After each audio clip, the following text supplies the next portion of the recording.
ફરી એકવાર સ્વાગત છે આપનું ચટપટ રસોઈ વિથ સોનલમાં। આજે આપણે જોશું ઢોસા સાથે ખાવાની કોકોનટ ચટણી। એના માટે મેં લીધો છે 1 કટોરો ભરીને ઝીણું ટોપરાનું ખમણ।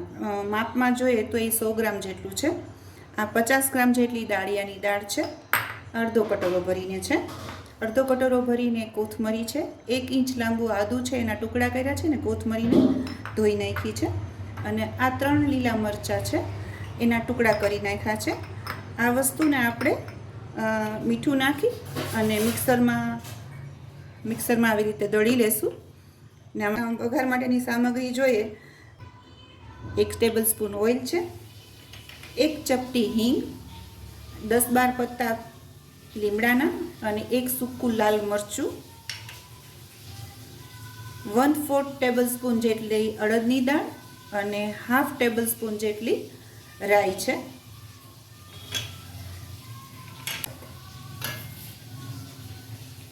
એક બાઉલ ભરીને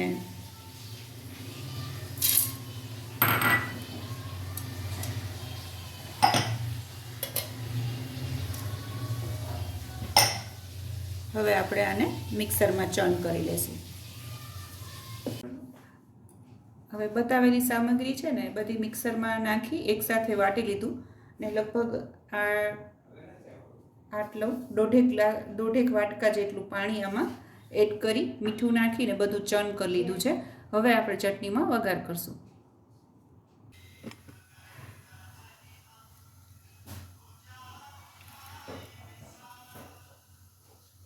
વઘાર માટે આપણે તેલ નાખ્યું છે। તેલ આવી જાય, રાઈ નાખું છું,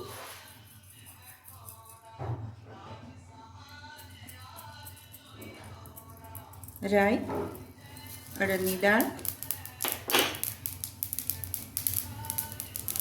હિંગ, લીમડાના પત્તા, સૂકું લાલ મરચું,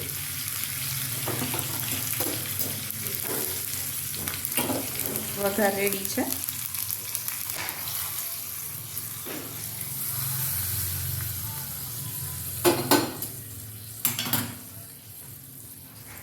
આપણી ચટણી રેડી છે।